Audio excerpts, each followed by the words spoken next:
Hello student, स्वागत है आप सभी का आपके अपने यूट्यूब चैनल AKS नॉलेज गुरुजी पर। तो कैसे हैं आप सभी लोग? आई होप आप लोग सब स्वस्थ होंगे, मस्त होंगे और अच्छे से अपनी तैयारी कर रहे होंगे। तो मैं अजीत आपका स्वागत करता हूं इस चैनल पर। तो आज मैं आपको जो कराऊंगा वो क्या है, आपको साफ साफ दिख रहा होगा। इस पर क्या लिखा है, दो चरों वाले रैखिक समीकरण।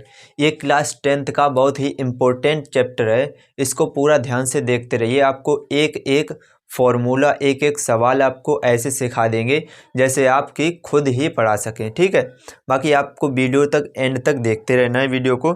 सबसे पहले तो इसमें एक चीज़ आपको याद रखनी है, जो द्विघात समीकरण का मानक रूप होता है वो क्या होता है, ax + by + c = 0। ठीक है, ये आपको अच्छे से याद कर लेना है। इसके अलावा जो पहले के दो चैप्टर हैं उनकी वीडियोज, सभी क्वेश्चंस मैंने करा रखे हैं। यहाँ पर आई बटन पे एक लिंक आ रहा होगा, यहाँ पर जाकर आप सारे क्वेश्चंस देख सकते हैं, बिल्कुल फ्री ऑफ कॉस्ट है। ठीक है, बाकी इधर ध्यान देते हैं। इस वाले वीडियो में हम लोग सीखेंगे दो चरों वाले रैखिक समीकरण को जो हल करते हैं वो कैसे करते हैं। तो सबसे पहले तो हम लोगों ने जान लिया कि द्विघात समीकरण का जो मानक रूप होता है वो क्या होता है, ax + by + c = 0। ये हमने सीख लिया। इसके अलावा एक चीज़ आपको और सीखने की ज़रूरत है। देखिए ध्यान से, इधर देखिए, ये जो लिखा है, जो चैप्टर का नाम है, इसका मतलब पहले समझिए। दो चरों वाले, चर क्या होते हैं, x, y, z इस तरीके के जो मान होते हैं उनको हम चर कहते हैं, जिनके मान कोई फिक्स नहीं होते हैं, बदलते रहते हैं, वेरिएबल होते हैं। ठीक है, दो चरों वाले रैखिक, रैखिक हम किनको बोलते हैं, जिनमें जो चर होता है उस चर की घात एक होती है, उनको कहते हैं हम लोग रैखिक। तो दो चर होंगे रैखिक, यानी कि एक घात होगी। समीकरण युग्म का मतलब क्या होता है कि युग्म का मतलब होगा कि दो समीकरण, यानी कि जोड़ा होगा समीकरणों का। तो दो चरों वाले रैखिक समीकरण का मतलब है दो चर होंगे, रैखिक समीकरण होगा यानी कि एक घात वाला, और समीकरणों का युग्म होगा। युग्म का मतलब समीकरणों का जोड़ा, दो समीकरण होंगे। तो उनको हम क्या करेंगे, उन समीकरणों को हल करना सीखेंगे। तो समीकरण को हल करने की जो निम्नलिखित आपकी जो विधियां हैं, पहले तो 3 थी, अभी जो नया कोर्स आया है उसमें आपकी 2 विधियां हैं। कौन कौन सी हैं? पहली विधि है आपकी विलोपन विधि। पहली कौन सी विधि है? विलोपन विधि। और जो दूसरी आपकी है वो है प्रतिस्थापन विधि। प्रतिस्थापन विधि, ये आपकी दो इम्पोर्टेंट विधियां हैं जो बोर्ड एग्जाम में हर साल एक दो क्वेश्चंस तो इससे बनते ही हैं। तो आपको एंड तक देखते रहना है, सब कुछ आपको समझ में आएगा। सबसे पहले तो मैं स्टार्ट कर रहा हूँ विलोपन विधि। इस वीडियो में मैं कराऊंगा इसके जो एग्जाम्पल्स हैं वो, अगली वीडियो में मैं कराऊंगा आपको इसके जो प्रश्नावली के क्वेश्चन हैं वो। तो सबसे पहले तो हम देखेंगे विलोपन विधि। तो इसको मैं अभी साफ किए दे रहा हूँ आपको। बाकी जो आपको बताना था कि इसकी दो विधियां हैं, एक विलोपन विधि, एक प्रतिस्थापन विधि। सबसे पहले तो हम लोग विलोपन विधि जो है उसको कैसे हम लोग हल करते हैं, समीकरणों को कैसे हल करते हैं, उस विधि को पहले पढ़ लेते हैं। क्या लिखा है, मैंने 3 पॉइंटों में इस पूरी विधि को समझाया है। तो सबसे पहला पॉइंट है, सर्वप्रथम दोनों समीकरणों में किसी एक चर के गुणांक बराबर कर लेते हैं। और गुणांक बराबर हम कैसे करेंगे, किसी भी संख्या का हमेशा गुणा ही किया जाता है। ठीक है, हमेशा किसी भी संख्या का गुणा करके ही किसी एक जो चर होगा, एक चर के गुणांक जो है वो आपस में कैसे कर लेंगे, बराबर कर लेंगे। ठीक है, उसके बाद क्या लिखा है, इसके पश्चात यदि उस चर के चिन्ह असमान है, असमान का मतलब जिस चर के गुणांक हमने बराबर किए हैं उस चर के अगर चिन्ह असमान का मतलब अलग अलग है, यानी कि एक का प्लस तो दूसरे का माइनस है, असमान है तो समीकरणों को जोड़कर, यानी कि अगर चिन्ह समान है वो असमान है, यानी कि एक प्लस और एक माइनस, ये समीकरणों के लिए हम लोग बात कर रहे हैं। अगर एक का चिन्ह प्लस और एक का माइनस है तो समीकरणों को क्या करते हैं, जोड़ते हैं। तो समीकरणों को जोड़कर, ठीक है। और यदि चिन्ह समान है, यानी कि दोनों प्लस प्लस हों या दोनों माइनस माइनस हो, इस स्थिति में तो समीकरणों को घटाकर, यानी कि तो हम समीकरणों को क्या करेंगे, घटाएंगे, घटाकर एक चर का मान ज्ञात कर लेते हैं। इससे क्या होगा, अगर दोनों के चिन्ह अलग अलग हैं तो समीकरणों को जोड़ देंगे, और दोनों के चिन्ह समान है यानी कि या तो प्लस प्लस है या माइनस माइनस, तो समीकरणों को घटाकर एक अज्ञात राशि यानी कि x या y का मान हम लोगों को प्राप्त हो जाएगा। इस ज्ञात चर का मान दोनों समीकरणों में से किसी एक समीकरण में रख कर दूसरी अज्ञात राशि यहाँ पर हम लोग दूसरे चर के रूप में भी लिख सकते हैं। दूसरी अज्ञात राशि का मान ज्ञात कर लेते हैं, और जो दोनों अज्ञात राशि के मान निकल के आते हैं यानी कि x और जो y के मान निकल के आते हैं वही कहलाते हैं समीकरणों के हल। आई होप आपको ये विधि अच्छे से समझ में आ गई होगी। चलिए इसके बाद हम लोग एग्जाम्पल की ओर बढ़ते हैं। उदाहरण आपके सामने दिख रहा है। उदाहरण क्या है, निम्न समीकरणों को हल कीजिए। समीकरण दिए गए 4x + 5y = 7, दूसरा है 2x + y = 2। ठीक है, सबसे पहले तो हम लोग क्या करेंगे, हल करने से पहले पहला जो समीकरण है 4x + 5y = 7 इसको लिख लेंगे और इसको कह देंगे समीकरण 1। दूसरा जो समीकरण है इसी के नीचे 2x + y = 2 समीकरण 2, यानी कि जो पहला समीकरण दिया गया उसको हमने मान लिया समीकरण 1, दूसरा जो दिया गया उसको लिख दिया समीकरण 2। ठीक है, अब इसको ध्यान से देखेंगे। इसमें जो चर हैं वो x और y हैं दोनों समीकरणों में, तो हम ध्यान से देखेंगे कि x या y किसके गुणांक को बराबर करना आसान है। तो देखने पर पता लग रहा है यहाँ पर x का गुणांक 4 है, यहाँ पर x का गुणांक 2 है। अगर हम इस वाली संख्या में 2 से गुणा कर दें तो 2 दूनी ये भी संख्या कैसी हो जाएगी, 4 हो जाएगी। यानी कि समीकरण 1 और 2 में, वो समीकरण 1 में तो हम किसी का गुणा नहीं करेंगे, समीकरण 1 में किसी का गुणा नहीं करेंगे, और समीकरण 2 में किसका गुणा करना पड़ेगा हम लोगों को, समीकरण 2 में करना पड़ेगा 2 से गुणा, क्योंकि इसमें 2 का गुणा होगा तो हो जाएगा 2 दूनी 4 और दोनों के गुणांक हो जाएंगे बराबर। अब आप चिन्ह देखिए इसका चिन्ह भी प्लस, इसका चिन्ह भी प्लस।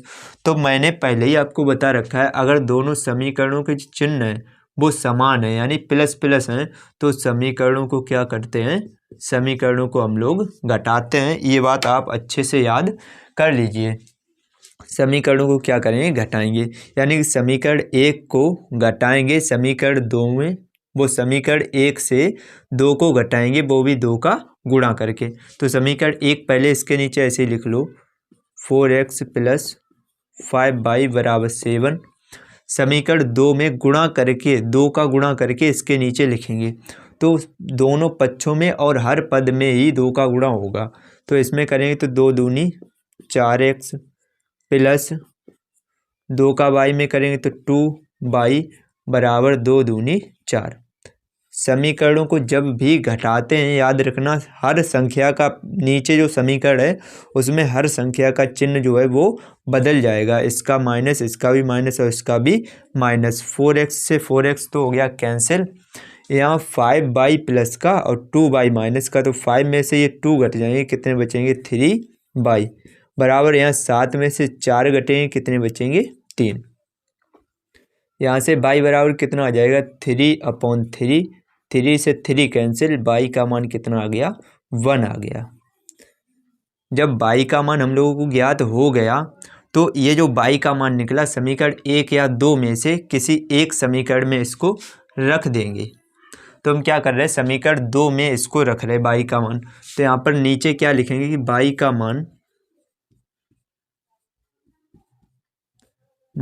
मान समीकरण 1 में वो समीकरण 2 में रखने पर, समीकरण 2 में रखने पर पहले तो समीकरण 2 क्या है, 2x + y = 2। अब हम क्या करेंगे, y = 1 जो निकला वो इस समीकरण में रख देंगे, तो क्या आ जाएगा 2x + y का मान 1 = 2। ये प्लस का 1 बराबर के दूसरी तरफ भेजेंगे, तो 2x बराबर हो गया 2 - 1, यानी कि 2x बराबर कितना आ गया, 2 में से 1 घटेगा 1, 2x के साथ गुणे में बराबर के उधर भेज दो, कहाँ पहुँच जाएंगे बटे में, यानी कि x का मान भी कितना आ गया 1/2। नीचे बस एक लाइन और लिखनी है, यानी x और जो y के मान आए यही हो गए समीकरणों के हल। तो नीचे बस लिख देंगे अतः समीकरणों के हल, अतः समीकरणों का हल।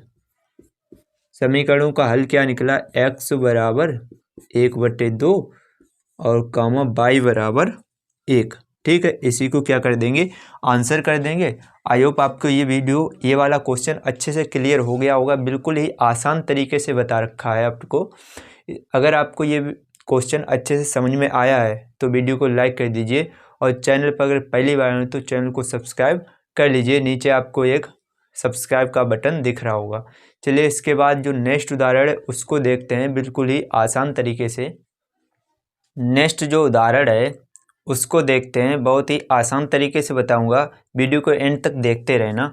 उदाहरण क्या दिया गया वही है, समीकरणों को हल करना है। समीकरण क्या दिए गए, x + y बराबर 5 और दूसरा है 2x - 3y बराबर 4। ठीक है, सबसे पहले हम क्या करेंगे, समीकरणों को लिखेंगे। x + y बराबर 5 कह देंगे समीकरण 1, दूसरा 2x - 3y बराबर 4, ये समीकरण दूसरा हो गया। ठीक है, पहली बार हमने क्या किया था, समीकरण जो पहले हल किए थे उसमें जो x का गुणांक था वो हमने बराबर किया था। इस समीकरण में मैं आपको सिखाऊंगा कि जो y का गुणांक है उसको भी बराबर करके हम समीकरणों को हल करेंगे तो जो मान आते हैं वही, फिर भी मान वही आएंगे। ठीक है, देखिए कैसे, यहाँ पर y का गुणांक कितना है, कुछ भी नहीं लिखा होता है, y का गुणांक होता है 1। यहाँ पर y का गुणांक कितना है, 3 है। तो अगर हम समीकरण 1 में 3 से गुणा कर दें तो 1 का 3 में होगा 3 × 3, यहाँ भी 3, तो y के दोनों के गुणांक कैसे हो जाएंगे, बराबर हो जाएंगे। तो समीकरण 1 में तो हम लोग गुणा करेंगे 3 से, और जो समीकरण 2 है उसमें हम किसी का गुणा नहीं करेंगे। अगर चिन्ह हमने बताया था इसका प्लस है इसका माइनस, अगर चिन्ह प्लस और माइनस होता है, यानी एक चिन्ह प्लस और एक माइनस, तो समीकरणों को हम क्या करते हैं, समीकरणों को जोड़ते हैं। क्या करते हैं, समीकरणों को जोड़ते हैं। तो यहाँ पर देखिए कैसे करेंगे, जब समीकरणों को जोड़ेंगे तो समीकरण यहाँ पर 2 लिख देंगे जोड़कर। अब समीकरण 1 में 3 से गुणा करेंगे तो 3 से गुणा करेंगे तो आ जाएगा 3x + 3y बराबर 3 × 5 = 15। और समीकरण 2 में तो किसी का गुणा करेंगे नहीं, तो इसको ऐसे ही लिख लो, 2x - 3y बराबर 4। हमेशा याद रखना, जब भी समीकरणों को जोड़ते हैं तो किसी भी संख्या का कुछ भी चिन्ह परिवर्तन नहीं करते हैं, जैसा लिखा वैसा ही लिखा रहने देंगे। यहाँ पर 3y और 3y प्लस माइनस के हो गए कैंसिल, 3x + 2x जुड़कर हो जाएगा 5x बराबर 15 और 4 जुड़कर हो जाएगा 19।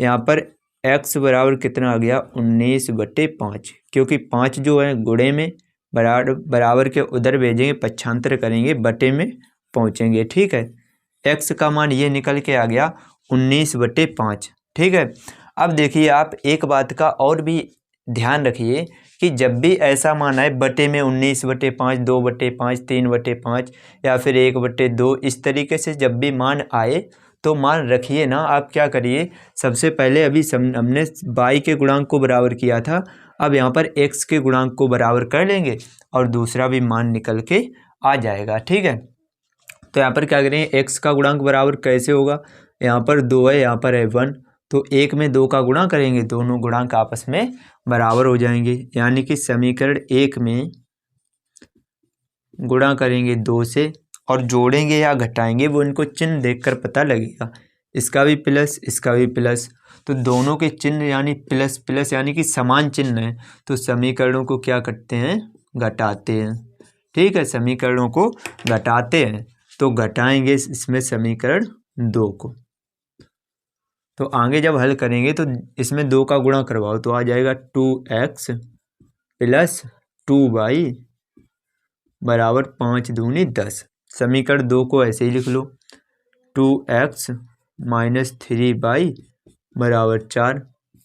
घटाने पर बताया था अभी चिन्ह बदल जाते हैं, ये माइनस ये प्लस और ये माइनस, 2x से 2x कैंसिल, यहाँ पर प्लस के 2y और ये चिन्ह बदलकर प्लस के 3y जुड़कर हो गया प्लस के 5y बराबर 10 में से ये घट जाएंगे 4, तो कितना बचेगा, 10 में से 4 घटेगा, कितना बचेगा 6।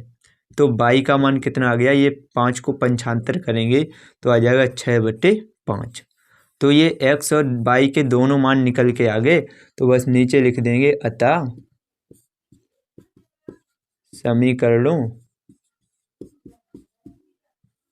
का हल, अतः समीकरणों का हल क्या आया, x बराबर 19/5 और y बराबर 6/5, ये दोनों मान निकल के आ गए। आई होप आपको अच्छे से ये वाला क्वेश्चन भी क्लियर हो गया होगा। वीडियो अच्छी लग रही तो लाइक कर दीजिए। बाकी इस वीडियो में बस ये 2 क्वेश्चन ही, थोड़ा लाइट की प्रॉब्लम आ रही है।